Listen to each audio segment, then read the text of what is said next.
in terms of this particular presentation today, we're going to talk about report number 8 to Parliament, on which was tabled in 2012-2013. So at the core of delivering services efficiently and effectively is actually the method with which you deliver those services.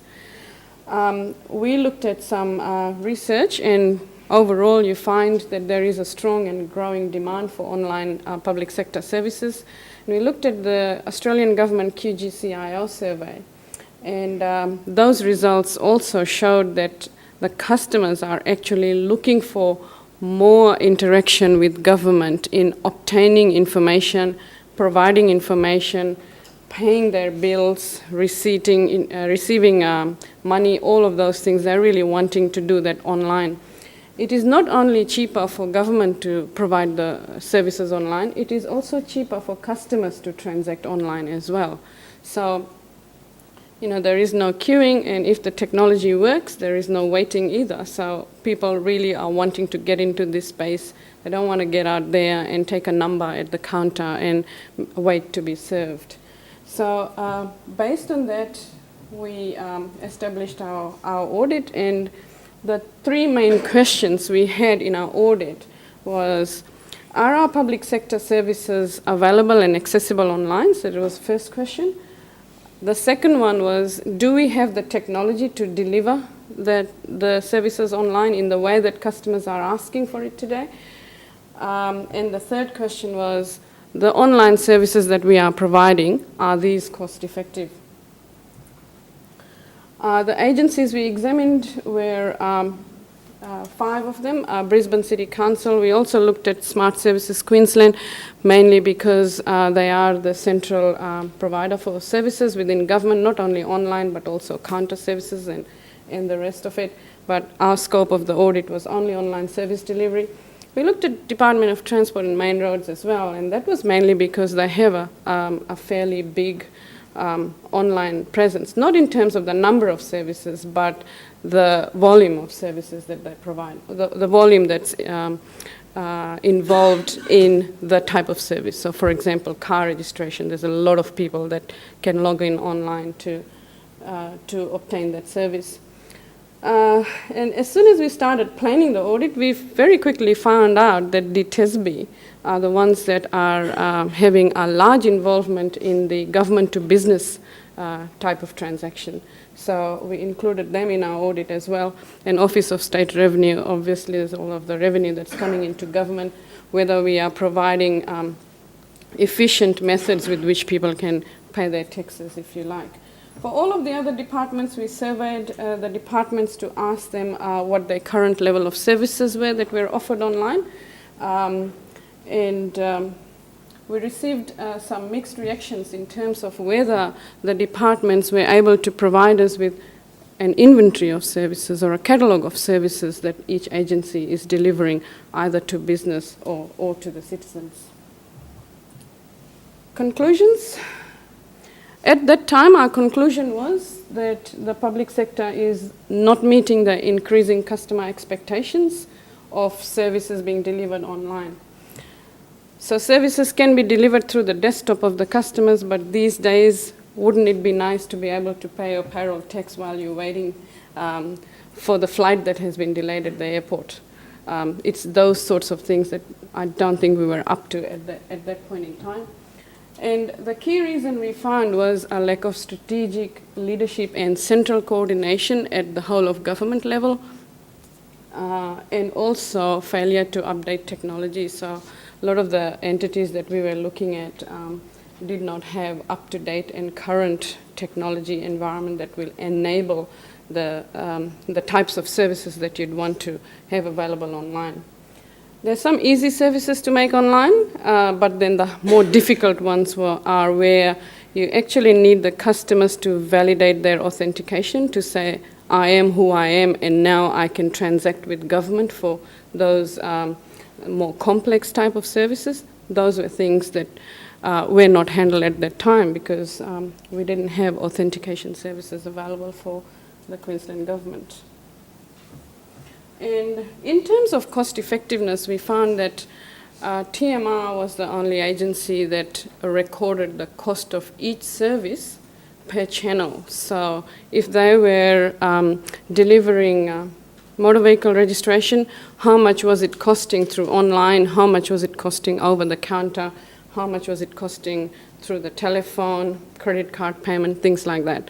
So the other agencies, while they recorded cost of transactions, or I guess cost of delivering services, but they didn't record it in such a way that it was easy to compare which channel is costing you how much for each particular type of service. So therefore, cost effectiveness objective was a little bit difficult to measure. So what are some of the findings that underpin our conclusions? The first one is around the status of online service delivery being well short of expectations, and I think government had announced around 2009 that we would have 50% of our services delivered online by 2012.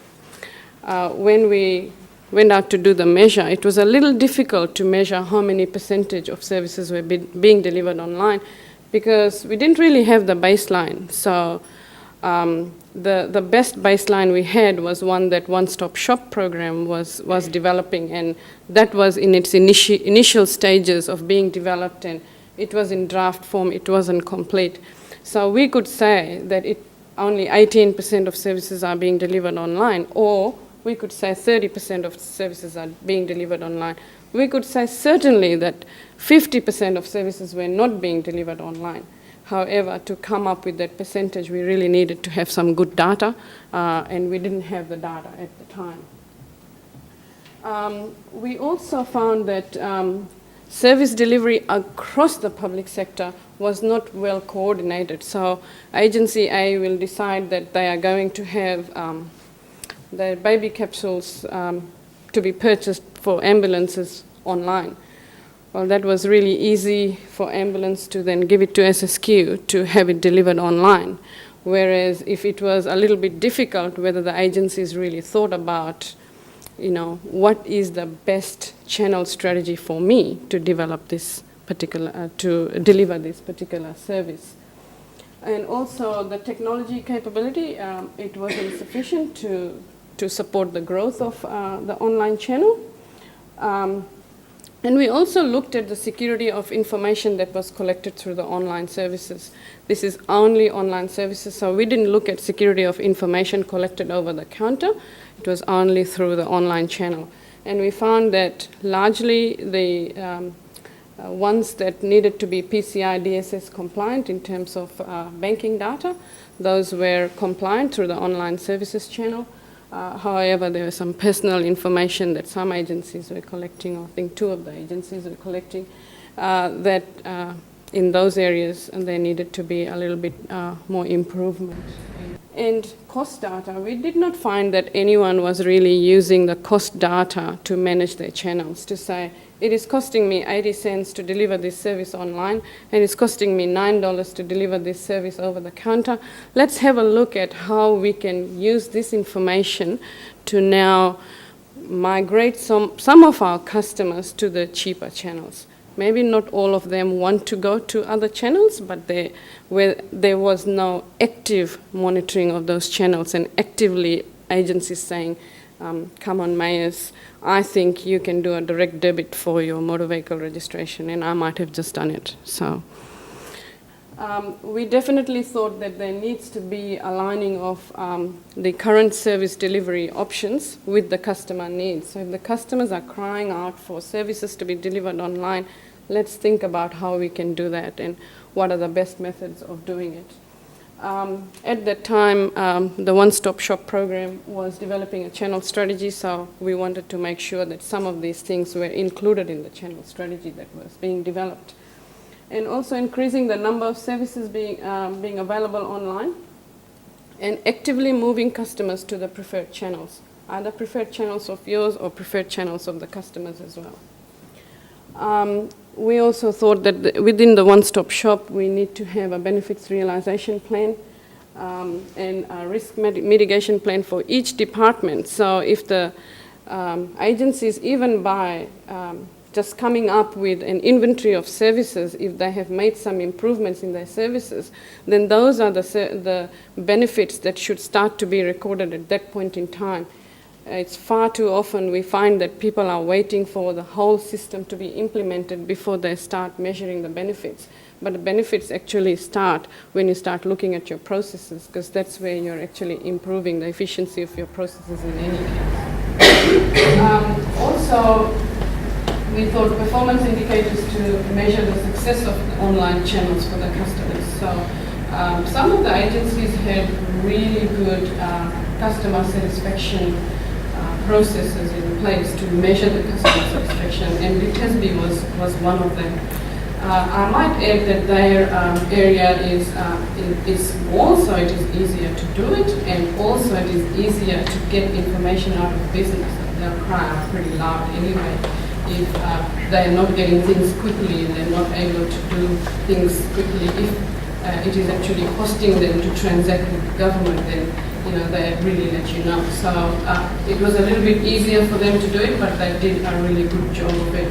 I think there's some of the learnings we can take from that and apply it in the government to citizen space as well. And for each department, we have made recommendations that everyone should develop a channel strategy. And as One-Stop Shop program will be coming up with a framework for that, it will then make sense that your channel strategy aligns with the channel strategy of the whole of government. In terms of technology capability and also security, one of the things, and this is something you will find in the traffic management system report as well, for agencies to be documenting the design of their security, so design of the security of their environment. A number of times when we go in to do the audit, we have to do that documentation ourselves. So if you have deployed technology that also enables security, those are the things that need to be documented and they need to be analyzed. You also need to do risk assessment with the technology that you have deployed, because sometimes we find that you really have got good technology that has been deployed and will enable really good security or improve your security environment, but it hasn't been used in that way to actually improve security. The technology is deployed. It is providing you with the functionality of passing messages over the network, but it's not really doing the zoning, it's not really doing the configuration so that people are restricted to specific parts of the networks and things like that.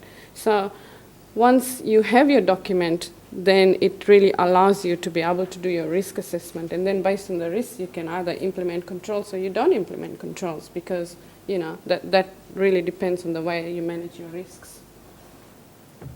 And we also recommended that all departments and the Brisbane City Council as well identify cost-effective technology solutions to expand their online services. I must say Brisbane City Council did well in this audit. They had a channel management strategy for their environment, but it was coming to an end, so we're hoping that they actually developed a new one. So that's by and large our audit of online service delivery. Copies of our report are on our website, and I would really encourage you to have a look, have a read of it, see what implications it has for your department or your agency, and also check to see if those who are responsible for coming up with service delivery channel management strategies and things, whether they're actually doing something in that space. That will be really good.